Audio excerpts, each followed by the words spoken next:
नमस्कार, रात के 8 बज चुके हैं और वक्त हो चला आपके सबसे फेवरेट डिबेट शो का। आपके साथ मैं हूं प्रियंका राय। कांग्रेस को जल्द राष्ट्रीय अध्यक्ष मिल सकता है। हालांकि पार्टी में इस पद को लेकर काफी माथापच्ची चल रही है। इसी बीच अशोक गहलोत के नाम की चर्चा भी तेज हो गई है।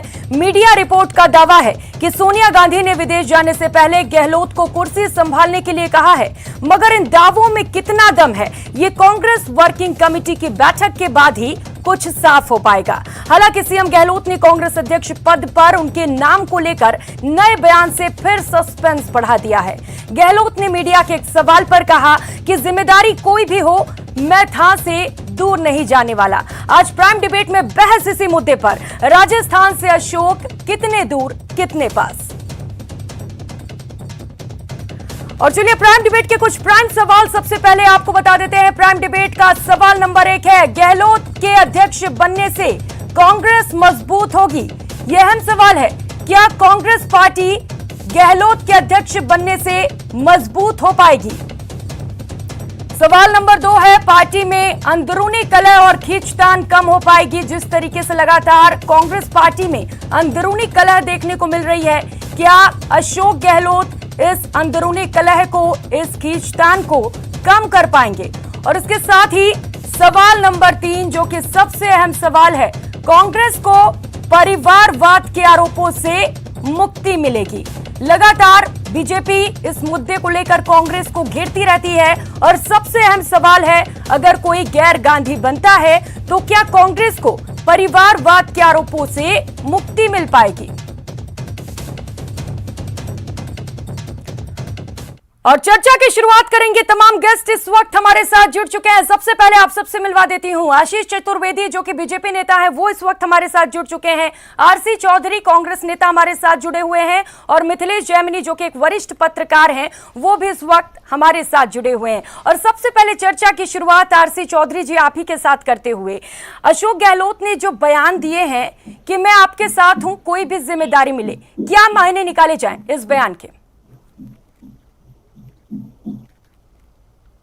कि गहलोत साहब ही नहीं, पार्टी के तो तमाम नेता हैं, उन नेताओं ने सदैव इस बात का जिक्र किया है कि पार्टी का नेतृत्व, पार्टी कार्य समिति जो भी कोई दायित्व किसी भी नेता को देती है, उस नेता को वो निर्भय जी जान से करते हैं और ये सदैव करते हैं, चाहे गहलोत साहब हो, चाहे पार्टी किसी के कोई भी दूसरे नेता हो।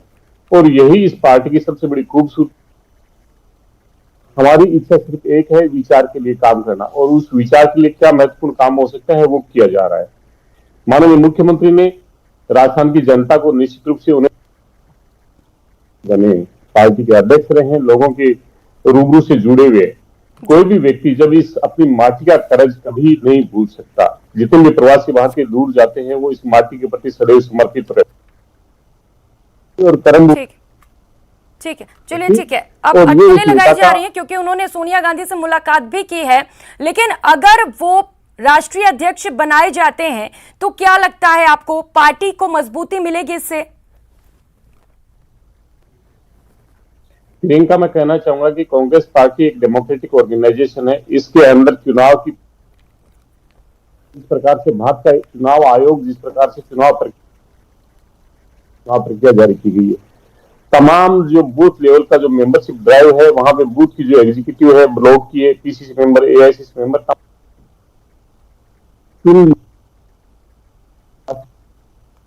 चलिए ठीक है। कुछ कनेक्शन में प्रॉब्लम आ रही है, आवाज आपकी सही से नहीं आ रही है। आशीष चतुर्वेदी जी आपके पास आना चाहूंगी। अगर मुख्यमंत्री अशोक गहलोत को कांग्रेस राष्ट्रीय अध्यक्ष बनाती है तो क्या बीजेपी की मुश्किलें बढ़ जाएंगी, जवाब दीजिए।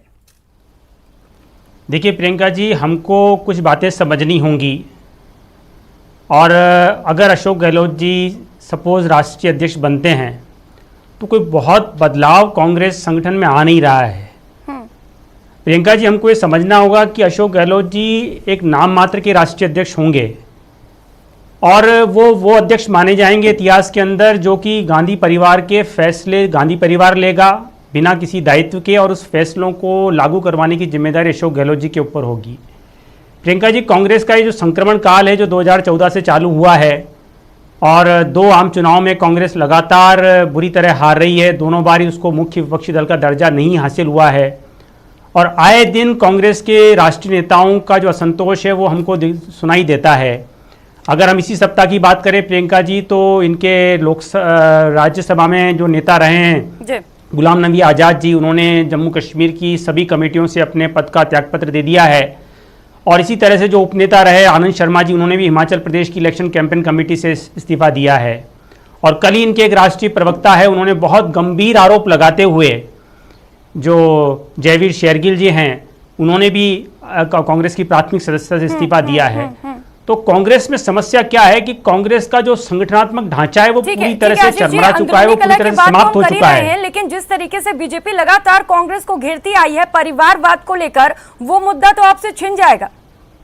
नहीं छिन रहा। देखिए प्रियंका जी, पिछले 3.25 साल से कांग्रेस का कोई पूर्णकालिक राष्ट्रीय अध्यक्ष नहीं है। सोनिया गांधी जी कांग्रेस की अंतरिम अध्यक्ष है और राहुल गांधी जी पूर्व अध्यक्ष हैं। लेकिन जब गैर मुझे प्रियंका जी आप बताइए, नहीं अरे प्रियंका जी मेरी बात सुनिए। प्रियंका जी मुझे बताइए, कांग्रेस में फैसले कौन ले रहा है? पंजाब का प्रदेश अध्यक्ष लगाना है, कहीं गठबंधन करना है, नहीं करना है, वो सारे फैसले, तमाम फैसले राहुल गांधी जी ले रहे हैं। राहुल गांधी जी एक ऐसा पोजीशन चाहते हैं जहां पे उन पे कोई दायित्व ना हो, उनकी कोई जिम्मेदारी ना हो, लेकिन फैसले करने की ताकत उनके पास रहे। इसलिए वो कोई ऐसा व्यक्ति का चुनाव करना चाहते हैं जो उनकी कठपुतली के रूप में कार्य करे। पहले मिथिलेश जी आपके पास आते हुए, अगर राष्ट्रीय अध्यक्ष बनते हैं गहलोत, तो क्या लगता है पार्टी को मजबूती मिल पाएगी? देखिए, निश्चित रूप से अशोक गहलोत सियासत के सबसे बड़े जादूगर है और वो कहते हैं कि मेरा जादू राजस्थान की भोली भाली जनता पर परमानेंट चला है। 14 साल राजस्थान के सीएम रहे हैं। अगर यही जादू वो मृत पड़ी हुई कांग्रेस पर चला दे और पूरे देश में कांग्रेस को खड़ा कर दे, तो निश्चित रूप से ये कांग्रेस के लिए संजीवनी बूटी की तरह काम करेंगे। लेकिन इंपॉर्टेंट चीज ये है कि जो आज का बयान दिया है अशोक गहलोत जी ने कि मैं थासू दूर नहीं, जो उनका बिल्कुल कोड वर्ड है, उससे साफ जाहिर हो रहा है कि वो अभी इस रेस में थोड़ी दूर हैं। अगर रेस में भी हैं तो दोनों पद संभालने की रेस के लिए तैयार हैं। और एक और इंपॉर्टेंट चीज ये है इसमें कि अशोक गहलोत ने साफ कर दिया है कि वो जो G23 से जो निकले हुए नेता उनसे इतर है, वो गांधी परिवार के सबसे लॉयल हैं और गांधी परिवार ने निश्चित रूप से उनको खूब दिया है। राजस्थान का 3 बार सीएम बनाया, यूपी के प्रभारी रहे, गुजरात के प्रभारी रहे, AICC के सेक्रेटरी रहे, तमाम संगठन सचिव रहे, PCC चीफ रहे। तो कांग्रेस से उनका जो लॉयल्टी है और सोनिया गांधी से उनकी जो केमिस्ट्री है, जो उनका समझदार एक दूसरे को समझते हैं, वो बहुत इंपॉर्टेंट है। अगर ऐसे में वो उसका अध्यक्ष का पद संभाल लेते हैं तो निश्चित रूप से कांग्रेस को लाभ होगा। लेकिन एक और चीज है कि बीजेपी और अशोक गहलोत दोनों एक चीज चाहते हैं। दोनों में एक बहुत कॉमन सिनेरियो है कि दोनों ये चाहते हैं कि राहुल गांधी ही अध्यक्ष बने रहें। कांग्रेस भी बीजेपी भी ये चाहती है कि कांग्रेस का अध्यक्ष का पद राहुल गांधी संभाले, और अशोक गहलोत जी भी कहते हैं कि हम अंतिम प्रयास तक करेंगे कि राहुल गांधी इस कमान को संभाल ले। इसमें दोनों के एक कॉमन सिनेरियो नजर आ रहा है। लेकिन तमाम कांग्रेस के जो एक राष्ट्रपति कैनेडी ने कहा था कि आपको देश ने क्या दिया ये इंपॉर्टेंट नहीं है, आपने देश को क्या दिया। वैसे ही कांग्रेस ने अशोक गहलोत जी को क्या दिया किसी से छुपा हुआ नहीं है। लेकिन जो चिंतन शिविर में सोनिया जी ने कहा था कि आज पार्टी को जरूरत है कि वो उसको दे, अशोक गहलोत एक ऐसा चेहरा है कांग्रेस के पास जो सारे देश में उनके साथ, जो अगर पार्टी 2024 की तैयारी करती है तो रीजनल फोर्सेज में ममता बनर्जी उनके साथ रही हुई है, उनके कमल जो शरद पवार से अच्छे संबंध है, लालू यादव जी से अच्छे संबंध है। तो बीजेपी को घेरने में कहीं न कहीं अशोक गहलोत कामयाब हो सकते हैं, बिल्कुल कामयाब हो सकते हैं। और यही वजह है कि बीजेपी भी यही चाहती है कि कांग्रेस राहुल गांधी ही अध्यक्ष बने, उसे न बनाया जाए गहलोत को। चलिए आपसे और भी ज्यादा सवाल जवाब करूंगी, लेकिन उससे पहले आरसी चौधरी जी आपके पास आते हुए, तमाम आरोप लगाए गए हैं आशीष चतुर्वेदी जी की ओर से। वो कह रहे हैं कि कांग्रेस हमेशा हारती आ रही है और अगर अशोक गहलोत भी आएंगे तो जो डिसीजन है वो गांधी परिवार ही लेगी। प्रियंका, मैं कहना चाहूंगा कि भारतीय जनता पार्टी तो सदैव झूठ और फेक की राजनीति करती आई है, इसलिए उनके वक्तव्य जवाब देना मुझे लगता है कि उचित नहीं है। लेकिन आप जानते हैं, आप वरिष्ठ पत्रकार हैं, एक प्रख्यात एंकर हैं, कांग्रेस पार्टी का 137 साल पुराना इतिहास है, जिसके अंदर राहुल गांधी जी 86 नंबर के अध्यक्ष, 86वें से अध्यक्ष हैं। कांग्रेस पार्टी सदैव क्षेत्र की बाधाओं को तोड़ के, जाति की बाधाओं को तोड़ के, परिवारवाद की बाधाओं को तोड़ के सदैव आगे बढ़ी है। कांग्रेस पार्टी हिंदुस्तान का DNA है। और मिथेश जेमिनी जी ने एक बात सही कही कि जिस प्रकार से जो अमेरिका के राष्ट्रपति का उन्होंने जिक्र किया और कहा कि राष्ट्र ने हमें क्या दिया ये महत्वपूर्ण नहीं, हमने राष्ट्र को क्या दिया। तो भारतीय जनता पार्टी के नेता ये अच्छी तरीके से जानते हैं कि हिंदुस्तान की आजादी के इतिहास में हो या आजाद भारत के अंदर हो, इस भारत को अखंड रखने के लिए गांधी परिवार की शहादत देश के 130 करोड़ लोगों के रूह में है, इसलिए इन्हें चुनौती के तौर पर नजर आते हैं। राहुल गांधी जी जिस प्रकार से बेधड़क और सत्य के साथ में जो सामना करते हैं, चुनौती लगती है, क्योंकि सत्य से आंख मिलाना मुश्किल ही नहीं नामुमकिन होता है। इसलिए भारतीय जनता पार्टी के नेता ये कह रहे हैं, उनसे ये पूछिए कि 1980 में जो भारतीय जनता पार्टी बनी उसके अंदर राजस्थान से ही मैं कहना चाहूंगा कि वसुंधरा राजे जी के सपुत्र हैं, सांसद हैं, ये परिवारवाद नहीं नजर आता उनको। ये इनका जो केंद्रीय वित्त मंत्री है, वित्त राज्य मंत्री हैं, वो पूर्व मुख्यमंत्री हिमाचल के पुत्र हैं, वो परिवारवाद नजर नहीं आता। राम सिंह कसवां जी जो सांसद रहे, जवाब दे दीजिए। वो कह रहे हैं कि परिवारवाद बीजेपी में भी है और बीजेपी झूठ की पार्टी है। निश्चित रूप से प्रियंका जी मैं जवाब देता हूं। देखिए, हमको अंतर समझना पड़ेगा। कांग्रेस में आप देखिए, जब से इंदिरा गांधी जिनकी राष्ट्रीय अध्यक्ष बनी है और उन्होंने कांग्रेस का विभाजन करा है, तब से लगभग एक छत्र राज उनका कांग्रेस में रहा है, उस गांधी परिवार का। पिछले 24 साल से आप देखिए, सोनिया गांधी जी और राहुल गांधी जी इसके अध्यक्ष हैं, और इन 24 सालों की अगर हम बात करें तो भारतीय जनता पार्टी ने अनेकों लोगों को राष्ट्रीय अध्यक्ष यहाँ पे बनाया है। मुझे आप बताइए कि आज से 25 साल पहले भी कांग्रेस को गांधी परिवार चलाता था, 50 साल पहले भी गांधी परिवार चलाता था। मुझे एक परिवार का नाम बताएं, अभी यहाँ पे बैठे हुए हैं आरसी चौधरी जी, की भाई कौन चला रहा था। आप देखिए, निश्चित रूप से जो पार्टी का अध्यक्ष होता है, जो पार्टी का नेता होता है, जो प्रधानमंत्री होते हैं, वो निश्चित रूप से पार्टी को चलाते हैं। अगर हम बात करें तो अटल जी अडवाणी जी का एक दौर रहा है। नहीं, मेरी बात सुनिए प्रियंका जी, मेरी बात सुनिए। देखिए प्रियंका जी, मेरी बात सुनिए। अटल जी अडवाणी जी का एक दौर रहा है, इसमें कोई संशय नहीं है। उसके बाद में नरेंद्र मोदी जी का एक दौर है जो चल रहा है। लेकिन आप देखिए, कोई एकाधिकार नहीं है ना इनके यहाँ। तो एकाधिकार है कि अगर आप सफल हो चाहे असफल हो, लेकिन कोई कुछ बोलेगा नहीं और आपको लगातार उस पर राज करना है। कार्य समिति है, वो तमाम निर्णय लेती है और बहुमत के आधार पर निर्णय होते हैं। ये डेमोक्रेटिक ऑर्गेनाइजेशन है, इसमें सबकी आवाज रखने का हक है और निर्णय बहुमत के आधार पर होते हैं। भारतीय जनता पार्टी अपने आप पे झांके, अमित शाह जी और मोदी के अलावा इस देश के अंदर जिसने भी बोला, चाहे कोई भी हो, वो शत्रुघ्न सिन्हा इनके बहुत बड़े नेता थे, उन्होंने जब प्रश्न उठाया बाहर कर दिया। इनके अभी गडकरी जी चौधरी जी, मोदी जी देश के प्रधानमंत्री, लोकप्रिय प्रधानमंत्री, जनता 2 बार उनको जिता रही है, तो निश्चित रूप से उन्हें लगता है जब चुनौती के तौर पे कोई आना नहीं चाहिए, नो रिपीट। इन्होंने एक फंडा बना लिया कि उनकी कैडर के बराबर कोई नहीं जाना चाहिए। भारतीय जनता पार्टी डिक्टेटरशिप में विश्वास करती है और कांग्रेस पार्टी और डेमोक्रेसी में विश्वास करती है। दोनों का मूल अंतर यही है। और गांधी परिवार से आखिर एक संगठन है, हमारा संगठन हमें कैसे चलाना है। भारतीय जनता पार्टी अगर इजी रेस्पेक्ट में है तो उन्हें इस संगठन के मामले से तो दिक्कत होने नहीं चाहिए। अगर राष्ट्र में ये कहते हैं कि देश के प्रधानमंत्री लगातार गांधी परिवार से क्यों, दूसरों को मौका क्यों नहीं, अगर हम वो किसी पद पे होते जो लाभ का पद होता तो निश्चित रूप से कहते। अगर हमारे संगठन के मामले में ये जिस प्रकार से चिल्ला रहे हैं, इसलिए ये जानते हैं कि भारतीय जनता पार्टी के पास में हिंदुस्तान की 1980 से पहले इनके पास में कोई इतिहास नहीं है। इतिहास है इनके आकाओं का, जिन्होंने अंग्रेजों की मुखबिरी की, देश की आजादी के आंदोलन में हमारे स्वतंत्रता सेनानियों के खिलाफ खड़े रहे। हम जाकर नमक सत्याग्रह हुआ और जब किसी और दूसरे मुकाम की जब बात आई। ठीक है चौधरी जी, आप कह रहे हैं कि बीजेपी में भी परिवारवाद है, लेकिन इस बात को तो आप स्वीकार करते हैं ना कि बीजेपी हमेशा इसी बात को लेकर कांग्रेस को घेरती है। तो क्या अगर गहलोत राष्ट्रीय अध्यक्ष बनते हैं तो ये कलंक मिट जाएगा कांग्रेस पार्टी से? देखिए, मैं कहना चाहूंगा प्रियंका, तुम्हारे घर में किसकी चलती है? आपके पिता की चलती है, माता की चलती है, ये कौन तय करेगा? अगर घर का सामंजस्य अगर परिवार के सब लोग तय कर ले, अगर पार्टी के लोग अगर ये चाहें कि हमारा नेतृत्व राहुल गांधी करें, तो क्या हम भारतीय जनता पार्टी से पूछें कि कौन करना चाहिए? भारतीय जनता पार्टी को देश के मुद्दों पर चर्चा करनी चाहिए। चौधरी जी, घर थोड़ी चलाना है, तो पूरा देश चलाना है ना, जिम्मेदारियां भी तो बढ़ जाती हैं। सुन लीजिए, मेरी बात सुन लीजिए प्रियंका जी। प्रियंका जी, हिंदुस्तान की माटी के लिए लहू देने वाला परिवार है। 2 प्रधानमंत्री पद पे रहते हुए इस देश की एकता और अखंडता के लिए अपने आप को बलिदान दिया, शहादत दी है।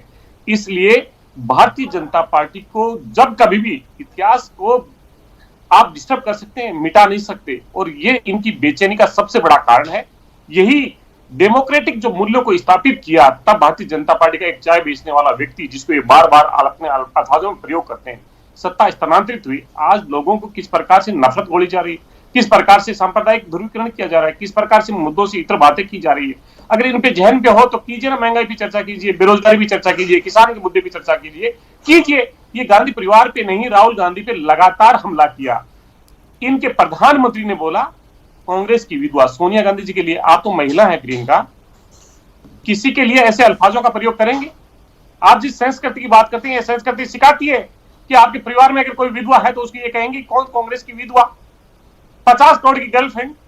ये महिलाओं का सम्मान नहीं कर सकते, ये परिवार का सम्मान नहीं कर सकते, ये शहादत का सम्मान आशीष जी बड़ा आरोप लगा रहे हैं चौधरी जी, कह रहे हैं महिलाओं का सम्मान नहीं करती बीजेपी। प्रधानमंत्री ने भी यह है कि देश के अंदर लोकतंत्र को बचाने का काम गांधी परिवार, देखिए प्रियंका जी, वो कर सकते हैं। अभी चौधरी जी बात कर रहे थे गांधी परिवार से कोई भी सत्ता में नहीं रहा है। हम सबने 2004 से 2014 का कालखंड देखा है जब मनमोहन सिंह जी एक कठपुतली प्रधानमंत्री हुआ करते थे और सारी जो सत्ता है वो गांधी परिवार के द्वारा संचालित की जाती थी। अरे चौधरी जी सबको पता है ना, मैं बोल रहा हूँ, आप सुनिए तो सही। अरे चौधरी जी सुनने का धैर्य रखिए। अरे चौधरी जी सबको पता है उस 10 साल के शासनकाल में सारे फैसले कौन लेता था। हम सबने देखा है राहुल गांधी जी ने प्रेस कॉन्फ्रेंस करी और किस तरह से उस अध्यादेश को फाड़ा है, हमने देखा है। भाई राहुल गांधी जी क्या थे, राहुल गांधी जी सांसद ही थे ना, पार्टी के राष्ट्रीय उपाध्यक्ष थे, फिर भी हमने देखा है उन्होंने किस तरह से मनमोहन सिंह जी का अपमान किया, सबने देखा है।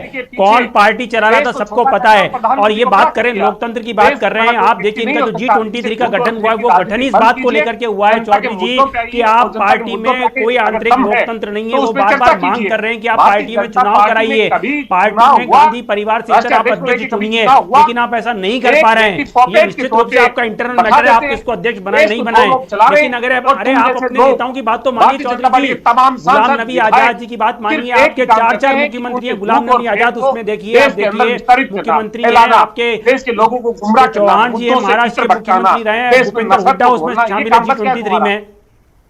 आप उनकी बात ही नहीं सुन रहे हैं। आनंद शर्मा जी आपके उपनेता रहे हैं। अरे अगर तुम्हारे में दम है तो डेमोक्रेसी में मुद्दों पे चर्चा कीजिए। अरे सुनिए तो सही चौधरी जी, सुनिए ना। अरे भाई आप हमारी मत सुनिए चौधरी जी, आप हमारी बात मत सुनिए। अरे आपके पार्टी के जो पूर्व मुख्यमंत्री रहे हैं उनकी बात तो सुनिए, उनका तो समाधान करिए। रोज के रोज आपका कोई न कोई बड़ा नेता पार्टी छोड़ करके चला जाता है। सबको पता है कि आपकी पार्टी का संगठनात्मक ढांचा खत्म हो चुका है, सबको पता है कि डूबता जहाज है। तुम्हारे नेता कभी देश के इस सबसे बड़े जो तुम्हारे अटल होते थे उनसे कभी मिलने के लिए नहीं गए। कैसी चर्चा करते हैं आप, कैसी बात करते हैं आप? अरे कौन किससे मिलने नहीं जा रहा है? अरे भाई अरे आप किस तरह की बातें आप कर रहे हैं मुझे बताइए।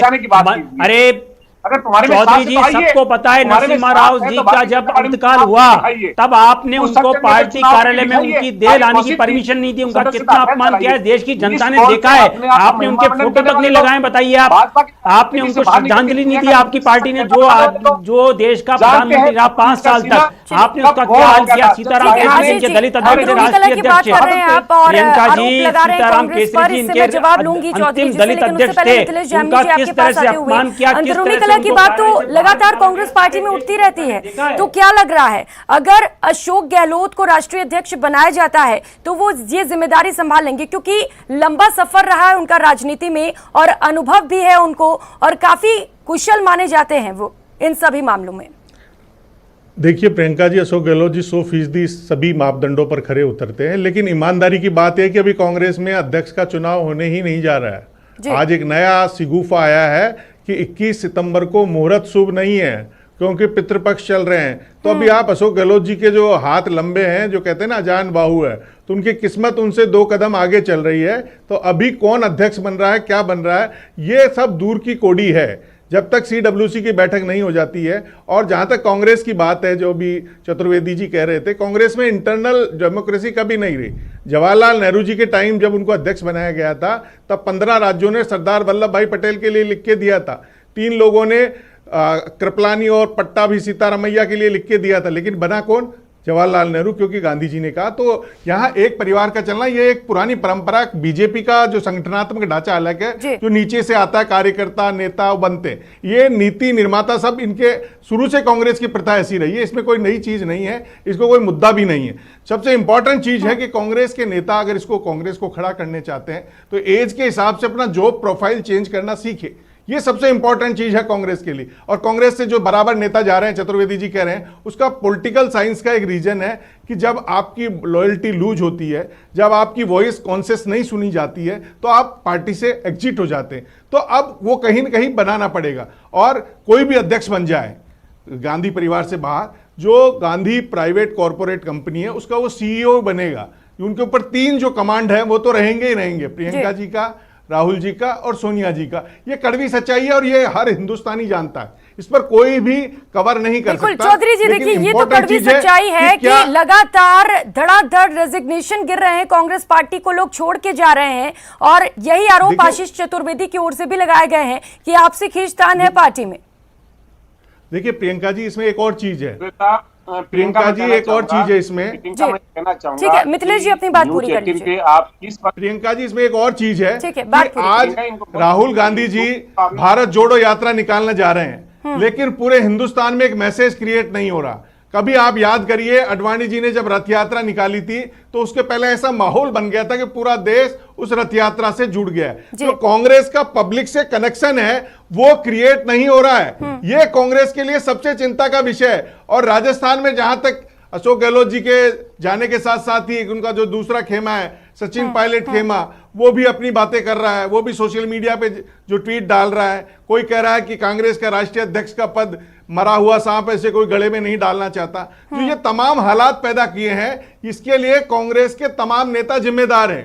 कांग्रेस के तमाम नेताओं को आज खड़ा रहना, एक रहने की जरूरत है और इस पार्टी को बचाने की जरूरत है। जो पार्टी नेहरू ने खड़ी की, जो नेहरू के सिद्धांत, जिसे उनके पंचशील सिद्धांत पूरी दुनिया मानती है, आज वो कांग्रेस ऐसी स्थिति में आ गई कि एक तरफ 2024 की मोदी जी तैयारी कर रहे हैं, उन्होंने अपने 5 सिद्धांत दे दिए और 25 साल का काम दे दिया है, और कांग्रेस अपना अध्यक्ष तय नहीं कर पा रही। ठीक है, जवाब ले लेते हैं चौधरी जी। 2 सवाल 11 राज्यों में चुनाव है, सवाल तो ये कि विधानसभा के 11 राज्यों में क्या चुनाव है। गहलोत के आने के बाद, राष्ट्रीय अध्यक्ष बनने के बाद इसे कम किया जा सकेगा? और इसके साथ ही सवाल ये भी है कि पार्टी देश से क्यों नहीं जुड़ पाती है? लगातार कांग्रेस की ओर से कोशिशें तो की जा रही हैं, लेकिन देश इंटरेस्ट ही नहीं लेता है। प्रियंका जी, आपकी जानकारी के लिए बता दूं, ये भारत जोड़ो यात्रा निकाल रहे हैं और इन्होंने इसमें तय कर दिया कि हम कांग्रेस का झंडा नहीं लगाएंगे, क्योंकि इनको पता है कि सारा ठीकरा अगर फटेगा तो राहुल गांधी जी को पहले ही इन्होंने दूर कर दिया है, क्योंकि यात्रा की विफलता का इनको आभास हो चुका है।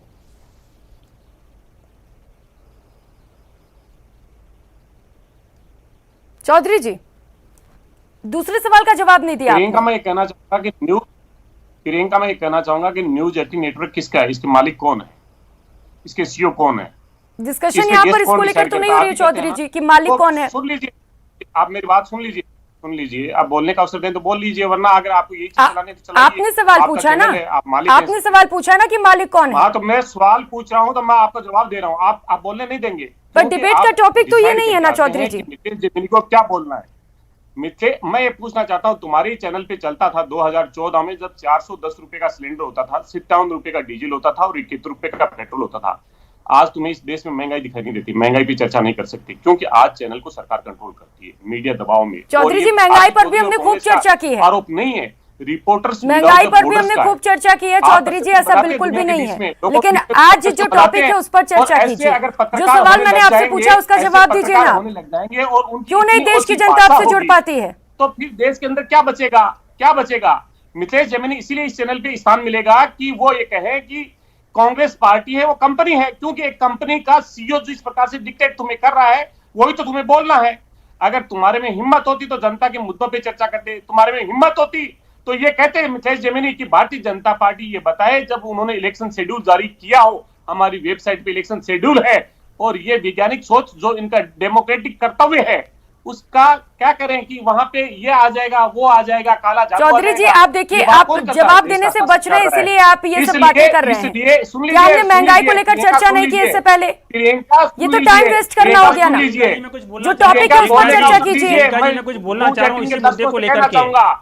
प्रियंका जी, कभी भी लगातार एक बहुत जरूरी है। प्रियंका जी, 1 मिनट नहीं बोलने देंगे, क्योंकि इन्हें जनता के दिमाग में जो एजेंडा डिसाइड करना है वो तय करके आते हैं। हम मानते हैं कि डेमोक्रेसी का चौथा पिलर है मीडिया।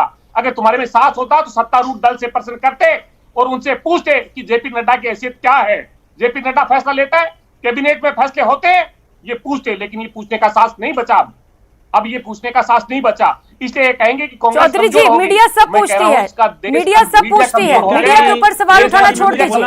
एक मिनट प्रियंका जी, और जो आपसे सवाल किया गया उसका जवाब दीजिए।